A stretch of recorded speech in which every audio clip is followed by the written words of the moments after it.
নমস্কার, আশা করছি সবাই ভালো আছেন, সুস্থ আছেন এবং অবশ্যই আনন্দে আছেন, অর্থাৎ নিজেরা নিজেদের খেয়াল ঠিকমতো রাখছেন।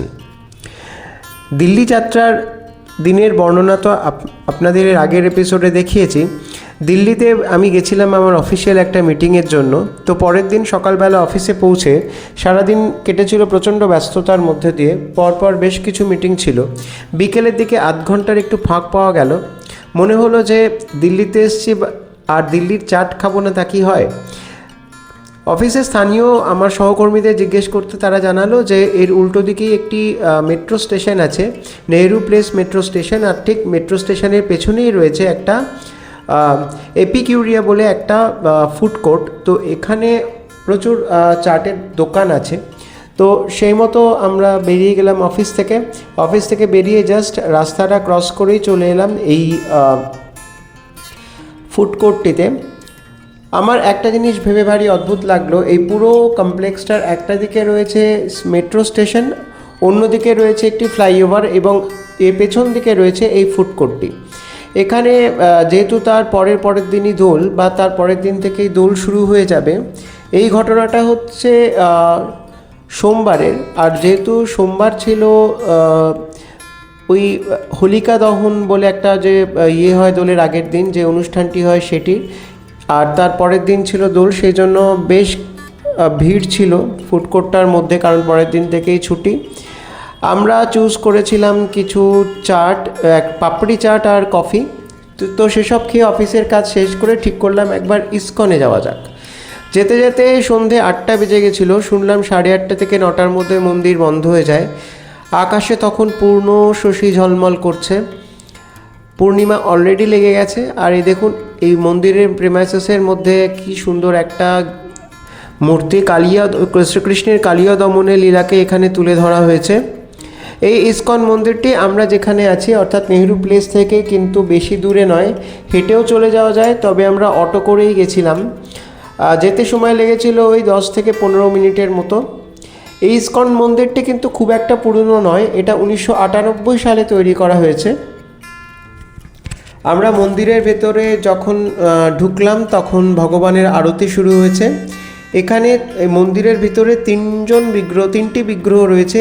একটা মন্দিরের মধ্যে রয়েছেন রাধা কৃষ্ণ, আরেকটিতে রয়েছেন নিতাই গৌর এবং অন্যদিকে রয়েছেন শ্রীরামচন্দ্র।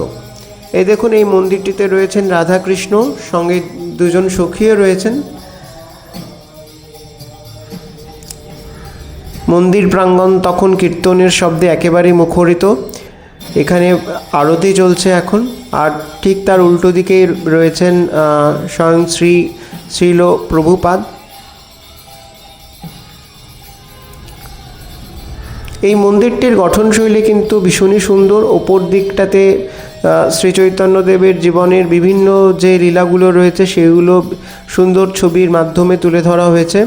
এবং মেইন যে অডিটোরিয়ামটা, তার মধ্যে প্রচুর ভক্ত একসঙ্গে বসে ভগবানের নামগান করতে পারেন, সেরকমই ব্যবস্থা।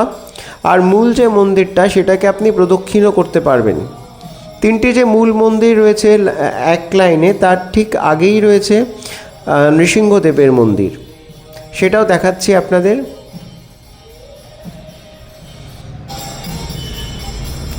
এখানে সন্ধ্যার আরতির সঙ্গে সঙ্গে কীর্তনও চলছে এবং উপস্থিত অনেকেই দেখলাম সেই কীর্তনে বেশ সাবলীলভাবে স্বতঃস্ফূর্তভাবে অংশগ্রহণ করছেন। বেশ সুন্দর লাগলো। সারাদিন অফিসের পর মনের সমস্ত ক্লান্তি যেন এক মুহূর্তে কোথায় চলে গেল বুঝতেই পারলাম না। এই হচ্ছে শ্রী রাধা গোবিন্দের মন্দির।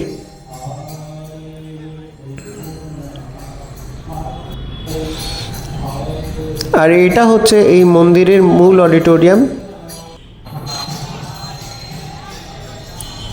দরজা দিয়ে ঢুকলে মুখোমুখি আপনার এই রাধা গোবিন্দের মূর্তিটি প্রথমে নজরে আসবে।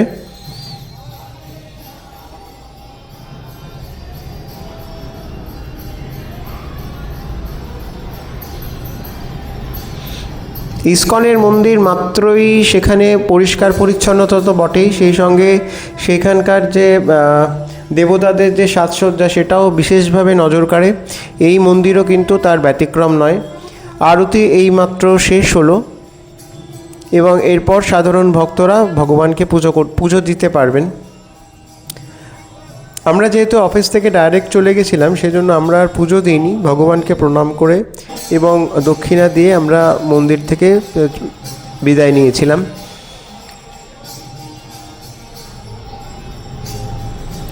মন্দিরের গায়ে এরকম সুন্দর সুন্দর কিছু ভাস্কর্য রয়েছে, যেমন এখানে নৃসিংহদেবের ভাস্কর্য দেখা যাচ্ছে।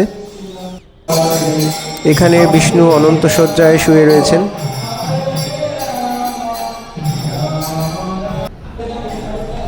আর এইটি হচ্ছে নিতাই গৌরের মন্দির। নিতাই চাঁদ এবং গৌরচাঁদ পাশাপাশি রয়েছেন। এই তিনটি মন্দিরকে কিন্তু আপনারা একসঙ্গে আবার প্রদক্ষিণও করতে পারবেন। এই যে এই প্রদক্ষিণের রাস্তা, তিনটি মন্দিরকে একসঙ্গে আপনি প্রদক্ষিণ করে একবার ঘুরে আসতে পারেন।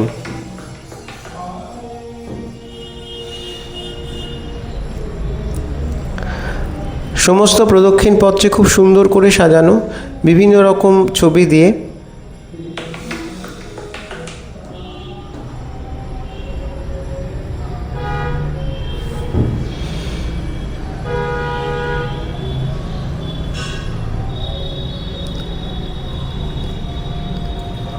আমরাও এই প্রদক্ষিণ পথটি দিয়ে একবার প্রদক্ষিণ করে এলাম। সাধারণত এই প্রদক্ষিণ করার একটা রীতি রয়েছে সব মন্দিরের মধ্যেই, কিন্তু সব জায়গায় তো এই সুবিধাটি থাকে না, সেই জন্য সব জায়গায় মন্দির প্রদক্ষিণ করাও সম্ভব হয় না, কিন্তু এইখানে সেই সুবিধাটি রয়েছে। ইসকন মায়াপুরেও এই সুবিধাটি আপনি পেতে পারবেন। তবে ইসকন মায়াপুরের মন্দিরের ভিতরে কিন্তু কোনো রকম কোনো ক্যামেরা নিয়ে ঢোকা যায় না। নির্দিষ্ট একটা সময় ছাড়া কোনো ক্যামেরা নিয়ে ঢোকা যায় না, কিন্তু এই মন্দিরে দেখলাম সেই ধরনের কোনো বাধা নিষেধ নেই। এবং প্রদক্ষিণ শেষ করেই আপনারা যেখানে প্রদক্ষিণ শেষ করবেন সেখানে রয়েছে শ্রীরামচন্দ্র, মা সীতা এবং লক্ষ্মণের মূর্তি।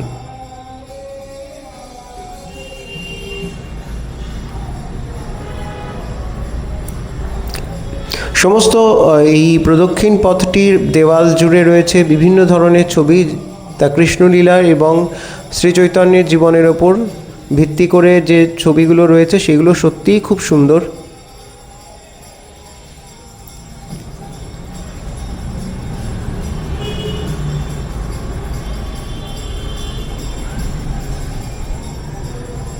আর এই হচ্ছে শ্রীরামচন্দ্রের মন্দির।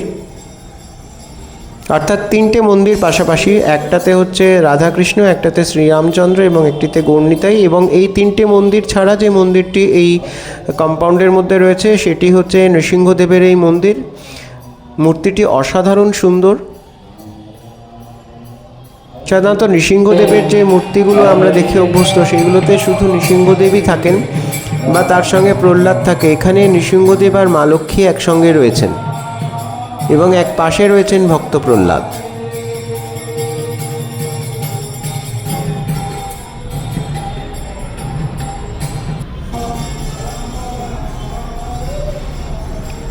সমস্ত মন্দিরটিতে ঘুরে আমাদের সারা দিনের যে একটা ক্লান্তি গ্রাস করেছিল মনকে, সেটা মুহূর্তের মধ্যেই চলে গেল।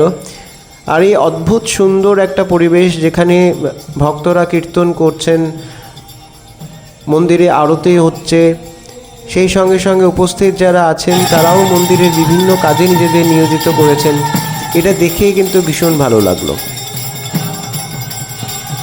এখন ভগবানকে শয়নারতি দিয়ে ভগবানকে শয়নে পাঠানো হবে, সেই জন্য কীর্তনের যে বেগ সেটাও বেশ বেড়ে গেছে। আর এ দেখুন, দেখতে দেখতে সমস্ত মন্দিরের দরজাও বন্ধ হয়ে গেল।